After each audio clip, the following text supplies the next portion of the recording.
hånda jeg selv, altså. Har ikke noen.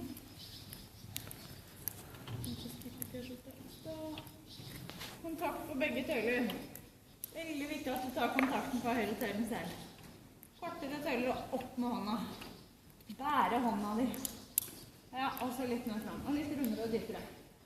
Ta fisken i høyre hånd. Og så leder du litt mindre i tøyla. Høyre albuen var inntil kroppen hele tiden. Tenk at albuen er låst inn i siden på kroppen din. Så flytt den litt mer fram. Litt breie hender, og så stille tøyletak på venstre tøyle. Og så holder den på den høyre. Og skritt den mer fram.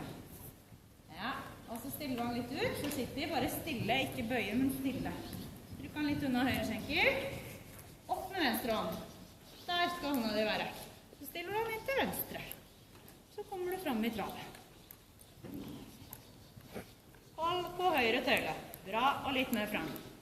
Litt lavere høyre hånd, og høyre hånd ut til høyre side. Ja. Opp med hendene. Riktig. Opp med venstre hånd, opp og inn med venstre hånd. Rett ut venstre albuen din litt, og så tar du høyre albuen til kroppen. Litt rettere venstre arm. Der er hendene dine like. Og litt mer fram. Mer fram. Hold i høyre tøyle. Still den litt ut til høyre. Og mer høyre skjenkel på. Ja, det må du kanskje. Det glemte vi. Her hånda di foran. Og så hoppe fram, vet du. Så må du sitte på rumpa. Opp med venstre hånd. Gjør sånn her. Høyre albuen må inn til her, og så må du rett ut venstre albuen litt ned. Opp med hånda, og så trykker han inn i kontakten med begge skjenker. Enda litt mer. Hold mer kontakt på høyre tøyle. Trykker han mer inn i høyre tøyle. Ja, og så ligger venstre skjenkel og støtter opp. Stillende tøyletak på venstre hånd, alltid på bøyd spor. På venstre side. Enda litt runde. Trykk litt ned til han, og så hold i utvendig tøyle. Nå må du bestemme formen. Opp med hånda di. Riktig. Så kommer du fram i travet igjen. Ja. Mistet du litt utvendig høyre side igjen. Høyre albuen til kroppen. Låse fast den høyre albuen. Opp med venstre hånd. Og mer fram. Mer fram.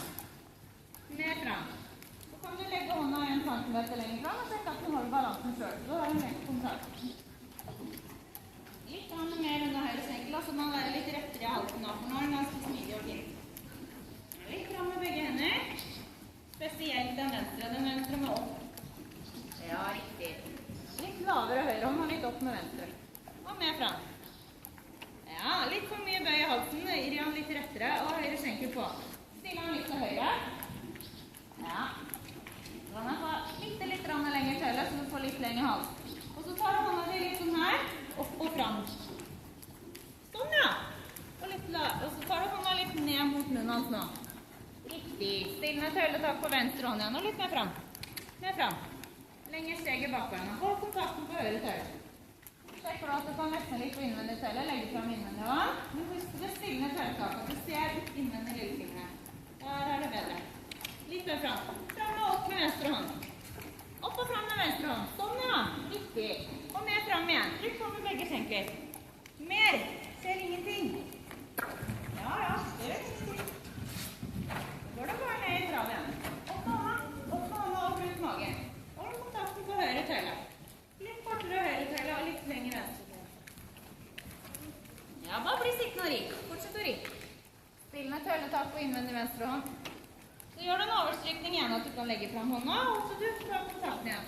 Bare et par centimeter og et par steg. Litt fram med begge hendene, så nå kan du holde balansen selv. Sånn, ja. Neste gang du går over midten, så går du til høyre. Pass på det, og ha den ganske venstre still. Man skal ikke bøye seg til venstre, men stille seg. Og så legger du høyre skjenkel litt ekstra tilbake. Sånn at du holder høyre bak på plass. Ja, litt mer fram. Ja, fint, Elisa. Riktig. Og så litt fram med begge hendene igjen, så han får strekke litt mer på halsen. Riktig. Og mer fram. Trykk på med begge skjenker. Hvordan kjennes han ut der, da? Det var veldig lett. Ja, det er ganske fint. Trykk lenger steg i bakvannet. Trykk på med begge skjenker. Se opp og fram. Ja, det var det skal. Høyre albue må være inntil kroppen. Så du retter ut venstrearmen litt grann opp. Sånn. Og litt mer fram. Ja, så motstiller du han litt til venstre. Ja, høyre skjenkel litt lenger tilbake, for nå tråkker den høyre bak innover. Mer høyre skjenkel på. Ja, tråkker ned høyre skjenkel. Jeg får ned fram. Ja, der er hånda di super. Se opp og fram. Hoftene opp på taket, og tenk at du liksom skal presse navlen inn i korsryggen. Sånn, ja. Se opp og fram. Og litt mer skjenkel på. Få i gang det venstre bakbeinet og det høyre. Kom an. Trykker litt mer på med begge skjenker, og så strammer du magen samtidig. Sånn at han går mer opp enn at han løper. Ja, kom an. Trykk på. Litt til. Litt til. Sånn, ja. Bra. Og så litt på med høyre skjenkel. Nå begynner han å dabbe i høyre bak. Mer fram. Mer. Nei, bli sittende og rykk. Nå juksing her da, vet du. Lettridning er ikke med nå. Opp med haka. Sånn at du får begynnelse. Og mer fram. Opp med begge hender. Der bærer du hånda, det er fint. Og mer fram. Trykk på med skjenkel. Ut med knærne og på med leggen. Mer. Ja, fint. Der går han super.